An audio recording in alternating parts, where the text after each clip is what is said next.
Okay, Assalamualaikum, selamat pagi. Okay, hari ni ada sedikit perkongsian berkaitan performance test.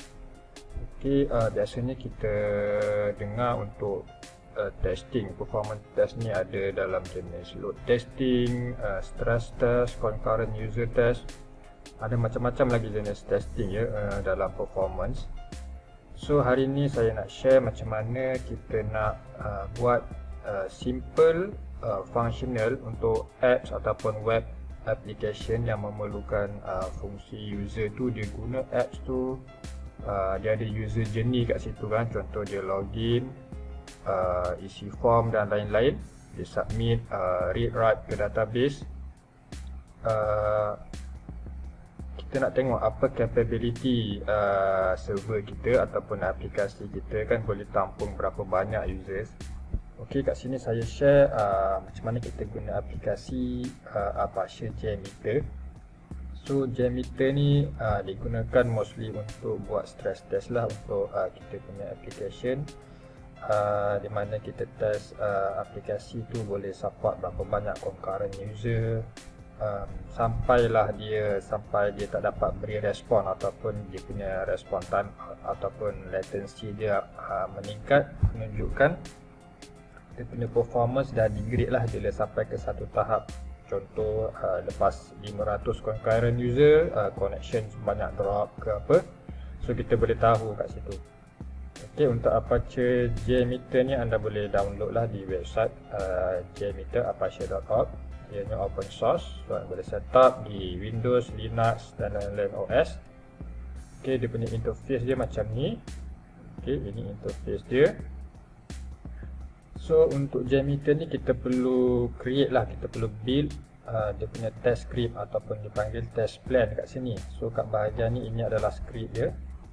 So saya dah create satu test plan. Okay, script dia ini, cerita dia agak panjang.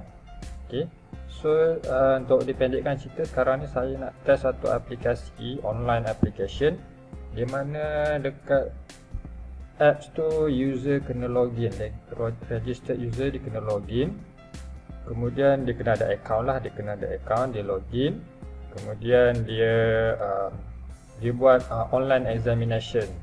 So dia login, lepas tu dia nampak soalan lah.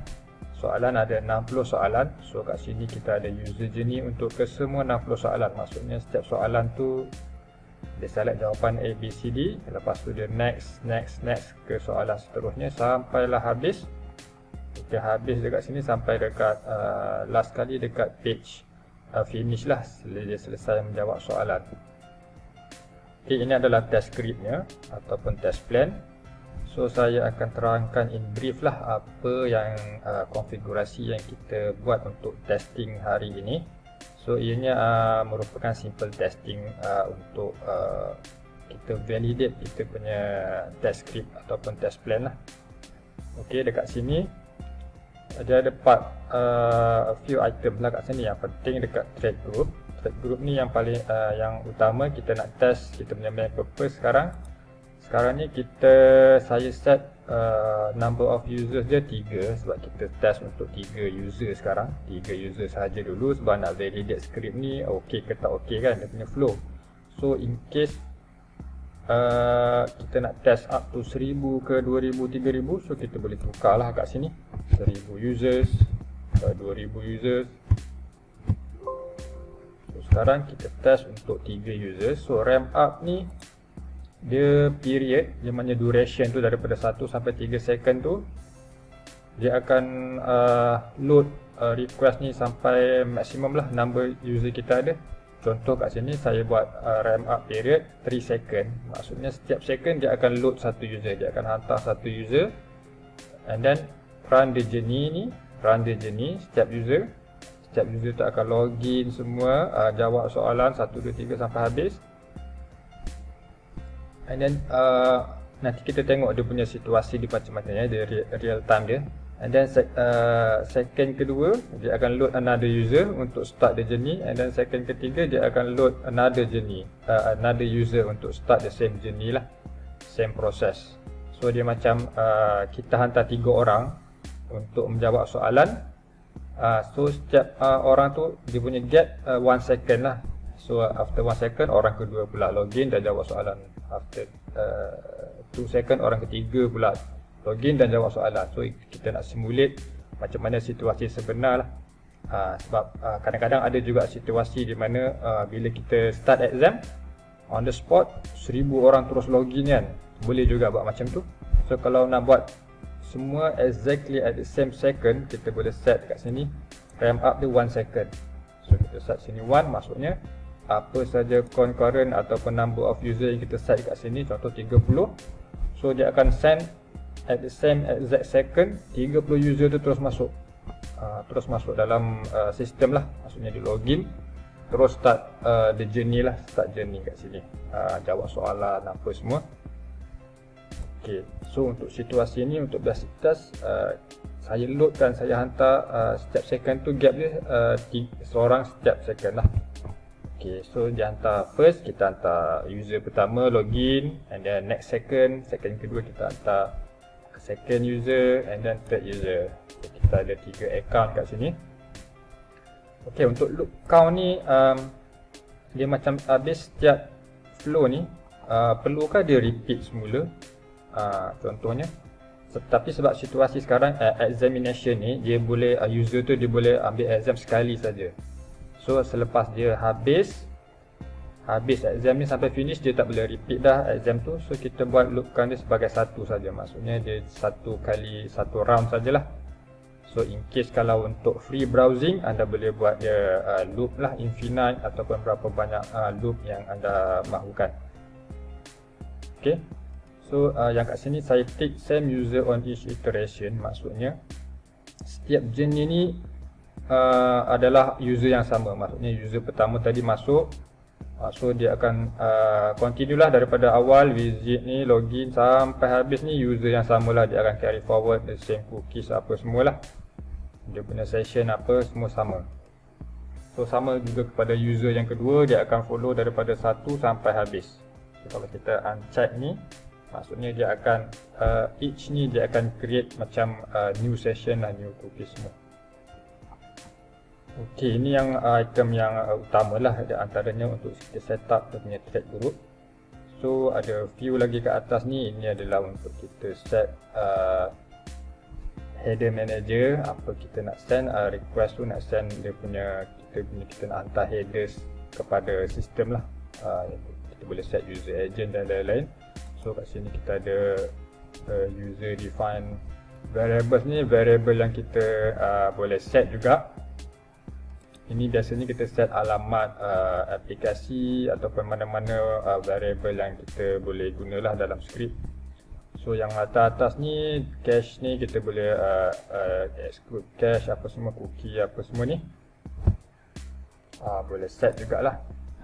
Okay, so sekarang JMeter ni sebenarnya dia based on request. Kita test based on request, post get, request semualah, post, update, patch, request. So setiap satu ni dia mewakili satu request lah. Okay, ni HTTP request. So kita hantar ke base URL, aplikasi URL. So apa yang dia buat dekat sini kan, so dia ada satu elemen ni, header manager, di mana kita hantar tu apa request yang kita hantar. So kat sini dia punya alamat lah. So ini dia pergi ke root address, root URL. Untuk mula-mula user tu akan landing ke page, dia punya main page. Kemudian dia akan login, kemudian ini dia masuk dalam dashboard apa semua. Ini dia start menjawab soalan. Okay, ini start dia menjawab soalan pertama lah sampai habis. Okay, ini adalah setiap satu ni dia ada different request lah, post request. Sebab dia nak after dia jawab soalan, dia akan post jawapan tu kan. Okay, dia akan post jawapan untuk soalan 1 apa, post jawapan soalan 2. So dia akan save dalam database lah. So at the same time kita boleh check juga database kita punya kebolehan untuk berapa banyak dia boleh tampung read write session untuk setiap user ni bila dia tengah menjawab soalan kan. Okey, panjang pula ceritanya. Okey, saya explain yang bahagian atas ni sajalah sebab ini yang penting adalah ini dia repetitif. Untuk jawab setiap soalan tu biasanya dia sama saja post. Cumanya sistem ni kita banyak restriction. So setiap user tu bergantung kepada jenis aplikasi yang anda buat. So untuk ini kita strictkan by session lah. Maksudnya setiap user tu kita log dia punya session. So ada setiap user tu kena login, dia ada token sendiri. So kita tak boleh share the same login multiple location lah. Maksudnya the same login tak boleh login dekat login concurrent lah. Tak boleh guna same login. Sebab dia memang kita restrictkan setiap user tu boleh login satu lokasi dan dia jawab sampai habis dan habislah. Tak boleh orang lain tak boleh login the same user ID lah maksudnya. So kat sini kita kena untuk kita simulate. Contoh sekarang ni saya simulate 3 concurrent user. So saya kena buat data CSV data lah. So ini untuk collection email dan password. Maksudnya dalam sistem tu kita kena create multiple user bergantung kepada number of concurrent yang kita nak. So kalau kita nak test untuk 500 concurrent, kita kena create data CSV data untuk list 500 user berlainan, user login dan password berlainan. So that each individual user tu dia akan test macam lebih rapat kepada real time situation lah. Setiap user tu ada login sendiri, dia login menggunakan password dan login sendiri masing-masing. Lepas tu dia jawab soalan. Setiap user tu juga dia ada session yang berasingan lah, tak ada guna cookies yang sama ataupun session token yang sama. So dia agak kompleks dekat sini. Okay, so macam apps ni sekarang kita ada masuk juga beberapa elemen lain sebab kita nak bagi dia login lancar kan. So setiap user tu dia login, dia auto generated. Sistem akan generate token for each individual user berasingan. So sini kita set dia punya token tu as variable lah. So daripada respon daripada application, kita dah cari dia punya token tu untuk kita gunakan untuk next request. So first landing, sistem akan respon token. Okay, user ni, user A datang. Okay, ini dia punya token. You kena guna token ni untuk further request. So next request you kena submit a request guna token ni dan kita akan reply lah. So kalau you tak guna token ni, request tu dia akan error lah ataupun dia akan ada token mismatch apa semualah. Maksudnya user tu tak login lah. Okay. So first landing, sistem dia akan issue token. So kita akan dapatkan token tu daripada response headers. So kita gunakan token tu untuk subsequent request. So ini kita nak login. So kita dah jadikan token tu sebagai variable tadi kan. So kita gunakan dia sebagai variable. So untuk login kita gunakan itulah. Okay, so kita nak submit login, kita gunakan token tu untuk kita submit login request. So ini login request, dia punya user login dan password semua daripada CSV tadi. Dia akan fetch ini variable email dan password daripada password list lah dalam CSV tadi. Ok, so untuk sistem ni dia gunakan token yang sama sampailah sebelum menjawab soalan. So sebelum menjawab soalan tu, sistem akan issue token yang baru lah untuk start jawab soalan. Sebab dia akan create session, di mana session ni akan log dalam database lah. So database akan record each user session untuk tentukan sama ada user tu nanti dia login. Sebab dalam situasi sebenar user dia boleh keluar masuk, selagi masa tu tak habis dia boleh login balik lah, jawab soalan apa semua untuk log the session lah. So dekat sini, dekat step ni dia sistem akan issue lagi session token yang baru. So token yang baru ni lah gunakan untuk subsequent post menjawab soalan, submit answer. So dekat sini kita kena dapatkan semula token yang baru daripada sistem respon header. So kita gunakan token satu ni, maksudnya token yang baru ni untuk post, untuk menjawab, untuk submit ataupun post jawapan bagi setiap soalan. Okey, ini step ni semua adalah step menjawab soalan. Satu ni post, pilih A, jawapan A, submit dan save ke database. Jawapan apa? So next, jawapan kedua, submit, pilih ke database. Ini sistem dia, examination ni dia multi page ya, dia macam multi page lah, tapi sebenarnya dia single page app. So next sampai habis 60 soalan, sampai finish. Okey, sampai finish adalah soalan selesailah dia punya user journey. Okey, apa lagi elemen yang kita tambah dalam ni? So untuk simulate sebaik mungkin semacam situasi sebenar, so kita masukkan dekat sini uniform random timer. Uniform timer ni bermaksudnya dia ada banyak jenis timer. So kalau uniform random timer ni kita boleh set maksimum dan minimum. Maksudnya dia akan setiap request ni dia akan randomly ambil sama ada 2 second ataupun ini millisecond ya. So 2000 ni maksudnya 2 second. So kalau 4000 ni 4 second lah. So dia ada range dalam 2 sampai 4 second ni. Apakah delay in between request ni? Contoh kita nak jawab soalan ni, soalan nombor 43 ni, kita kena fikir duluan nak baca soalan tu, fikir and then pilih jawapan. So tempoh masa ni lah kita setkan untuk simulasi user sebenar dalam ni. So kadang ada user yang fikir 2 second je, dia dah tengok soalan pendek 2 second dan then terus jawab next. So ada user dia fikir lama lah, 4 second contoh. So dia ambil 4 second masa untuk baca soalan, pilih jawapan and then next. So ini kita boleh adjust, kita boleh letaklah 10 second ke 8 second ke, range dalam 5 ke 10 second pun boleh, supaya dia nanti random. So dia akan random delay between ini bagi setiap user. So setiap user akan ambil masa yang berbeza-beza untuk menjawab setiap soalan. So ini dia akan mimik lah situasi sebenar. Okey, itu untuk timer. Kemudian ini tadi data set untuk login dan password. So kalau kita nak test untuk 100 concurrent user, bergantung kepada sistem. Kalau sistem tu dia ada session restriction ataupun token, kita kena set user login dan password bagi setiap user lah. So 500, kena 500 user lah kita set data set untuk CSV. Kemudian ini adalah contoh yang dah run untuk result 3. So ini kalau run ok, connection ok, sukses.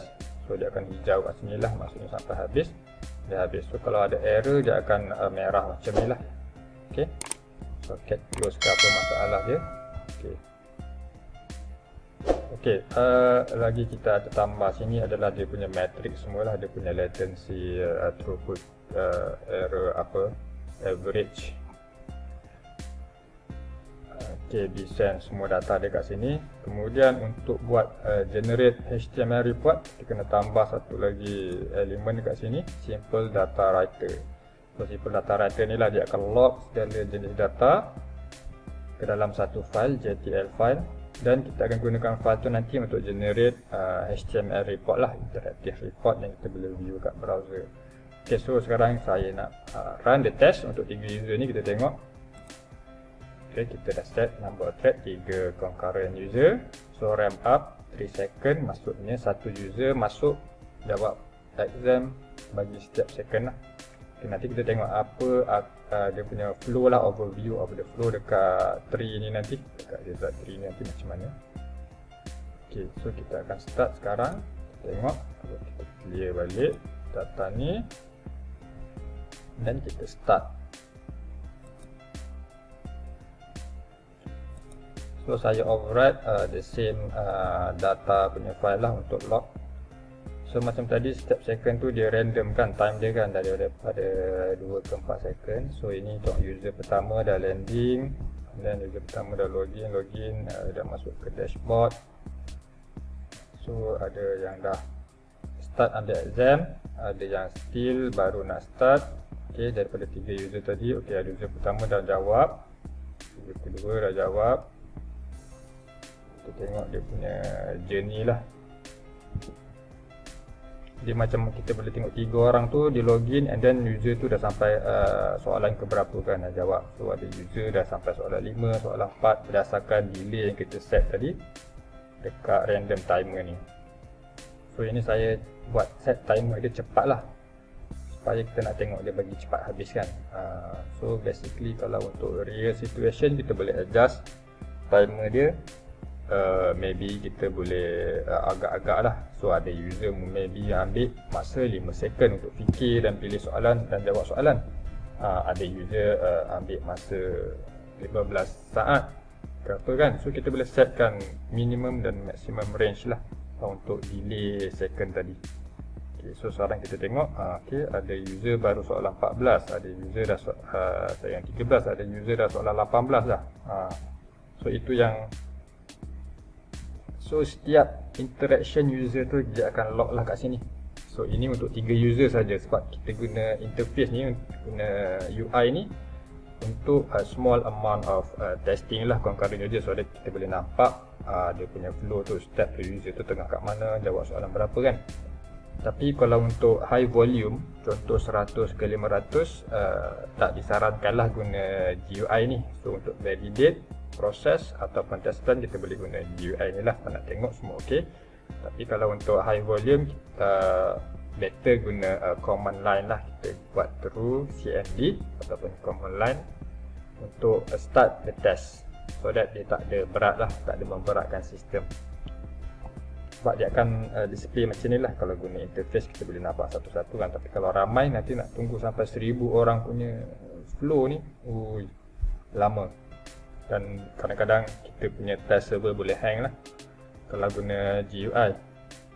Sebab tu kita guna command line lah untuk run test. Kalau dah validate semua, untuk high volume kita guna command. Ok, so sekarang kita tengok dah separuh dah, habis separuh soalan.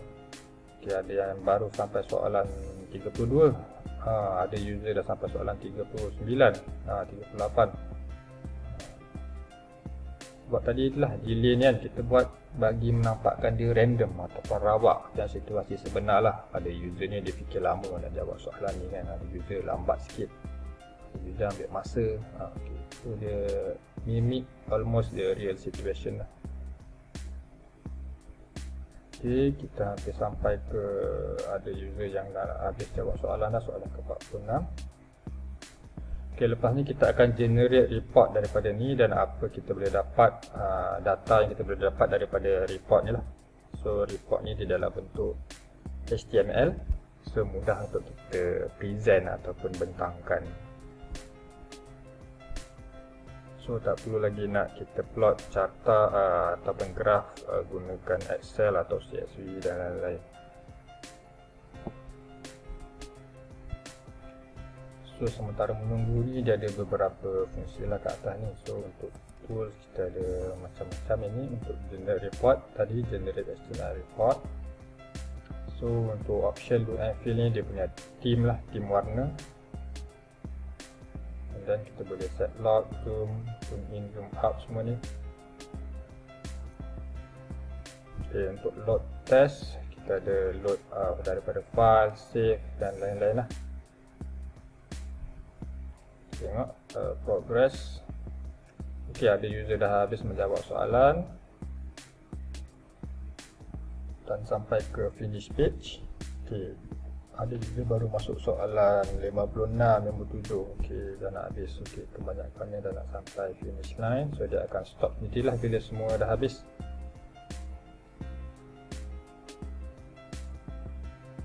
Okay, 60, 60, 60. Alright, satu lagi finish dan kita akan siap. Ok, satu finish dan dia akan automatic stop. Ok, apa ada untuk setiap ni kita tengok. Ok, inilah adalah dia punya request dan respon data lah. Boleh tengok daripada dekat sini. Ok, sekarang kita akan generate report. So untuk generate report, bila dah habis ni, kita dah log kan. Kita dah log semua data tu dekat file ni. Kita kena set dulu simple data writer. Ok,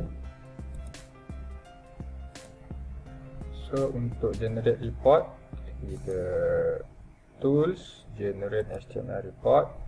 Dan kita kena select 3 item ni lah. So result file ni tadi yang data yang kita log tadi kan, ada save dekat sini, JTL file, then report JTL. So semua data ada dalam ni, dia punya value. So So user properties ni, ini adalah default config untuk report. So dia ada dalam folder bin lah, bin default folder bin untuk JMeter. So kita guna saja user properties. Okay, output directory ni untuk kita dapat kat mana dia nak save nantilah report tu. So kita ambil balik folder test, exam, report HTML. So make sure folder ni kosong So delete dululah sebelum generate dia punya content. So okay, open dan kita klik generate report.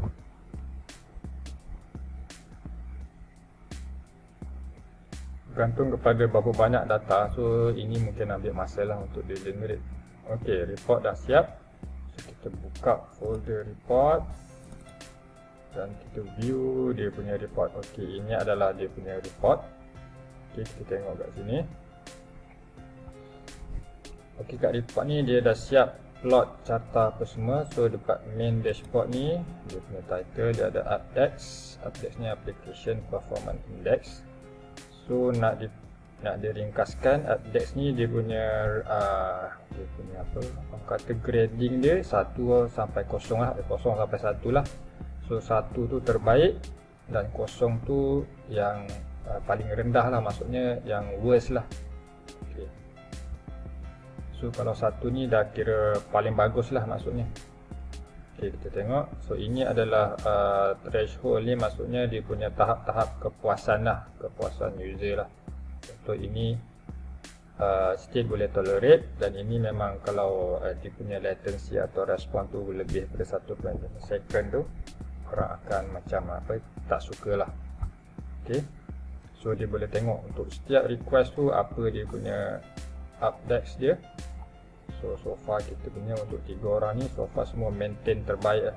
Maintain terbaik. So kat statistik kita boleh tengok in detail lah dia punya transaction per second, dia punya percentile, response times, min-max, kalau ada error apa semua. So dia akan listkan kat bawah ni. So kalau ada error kat sini, so far kita tak ada apa-apa error sebab hanya 3 orang. Okay, so kita tengok request summary pun 100% semua pass. Okay, tak ada yang fail. Okay, ke bahagian chart pula. Kat bahagian chart kita boleh tengok dia automatic generate overtime punya report. So respond overtime, so, kita tengok kat sini respond overtime. So ini bagi setiap step, tadi kan apa dia punya respon. Okay, kita boleh tengok semua average dekat bahagian 200 ms lah. So maksudnya respon time sangat baik lah, 200 ms.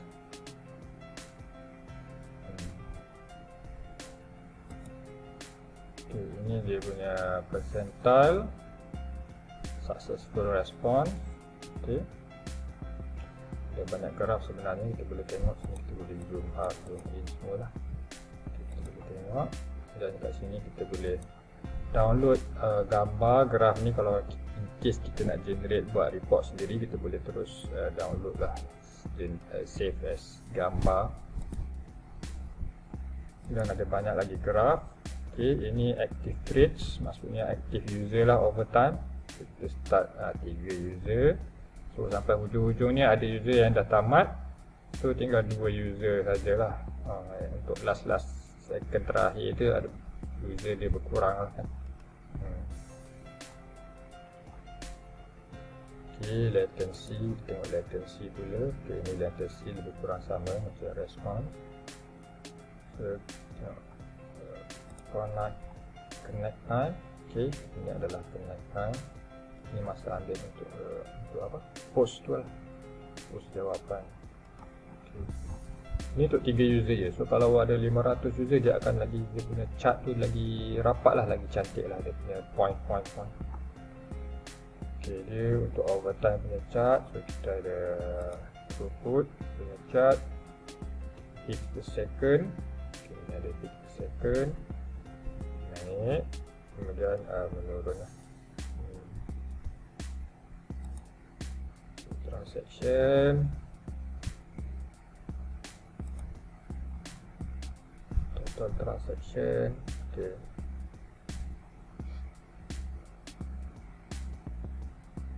Okay, ini sebab data kita untuk 3 orang, so dia tak nampak pack sangat lah. So the average dia 0.75 per second transaction per second.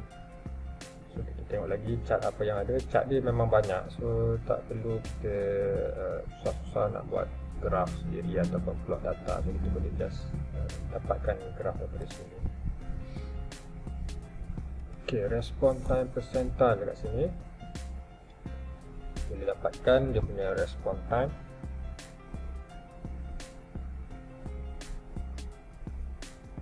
Response time overview. Okay, semua request di bawah 500 ms, so ini adalah terbaik lah, hijau semuanya. Okay, semua request tak ada yang error. Okay, in case kalau server dah overload, so request dia akan makin meningkat. So ini anda boleh set lah dia punya, ni dalam AppDex tadi kan. So kalau anda nak contoh website anda memang akan ambil masa berat, memang standard request pun dia lebih daripada 1.5 second. So kita boleh set dia punya data ni lah untuk dia plot request having berapa, lebih daripada contoh 3 second berapa kat sini kan. So kita boleh customize lah dalam report punya configuration. So dia akan ada summary, kita boleh tick sini untuk display tak display, berapa banyak request yang error. Kalau ada error dia akan display kat sini lah, berapa banyak request error, berapa banyak request yang lama. So ini time versus thread. Okay,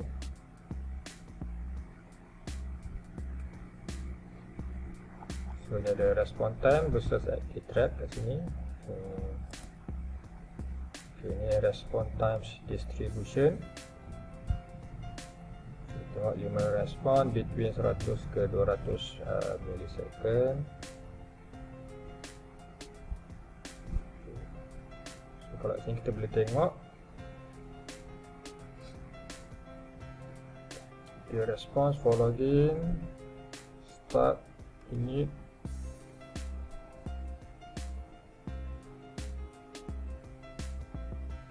Tengok untuk sini dia. So setiap second tu dia ada, setiap user action tu kita boleh nampak dia punya grouping kan, berapa under dia akan file under berapa punya group. Kat situ lah. So far ada request paling tinggi pun ada 2 respon, 2 request saja yang dapat feedback lebih daripada 400 millisecond lah, yang paling lama lah. Yang lain semua bawah daripada 400. So should be ok lah. Ok, itu saja untuk reporting JMeter. Ok, so kalau anda nak test JMeter ni boleh test lah. So ikut situasi, kita kena first kita kena tahu apa yang kita nak test, apa flow, apa user journey yang kita nak test. Contoh kalau e-commerce, anda boleh set user login, pergi ke product page, add to cart, isi checkout form, submit untuk payment, sampai ke thank you page lah, order completed page. Itu dia punya user journey lah. So each tu dia ada request masing-masing. So kalau boleh support multi login lagi mudah, kita tak perlu letak dataset untuk login. So boleh guna the same login untuk multiple purchase lah. Kita boleh test user yang sama buat purchase sebanyak 500 kali lah at the same time pun boleh. So kalau sistem tu support single login, multiple device ataupun multi login untuk satu ID tu, so lagi mudah kat situ. So kita tak perlu nak create token berasingan ataupun ID login berasingan. So itulah dia, lebih kepada customize system, customize test plan untuk user journey, bergantung pada aplikasi anda lah, user journey anda yang macam mana anda nak. So lagi detail lagi, kita boleh mimic the real situation lah. Kita boleh tahu lagi dia punya result dia boleh lagi dekat pada situasi sebenar lah. Kita boleh simulate user sebenar, contoh macam ni, jawab soalan sampai habis kan. Setiap soalan tu berasingan, user berasingan, kemudian ada delay in between tu untuk kita nak tahu setiap user tak sama dia punya interaction. Ada yang lambat jawab soalan, ada yang cepat jawab soalan, ada yang tembak saja kan jawapan kan, so dia 1 second. So kita randomize, boleh randomize kat situ. Okey, itu saja untuk perkongsian baca meter untuk stress test ataupun load test application anda. Okey, jika ada apa-apa pertanyaan, bolehlah tinggalkan soalan, dan saya akan kongsi lagi apa lagi testing yang kita boleh buat menggunakan J meter ni. Okey, terima kasih.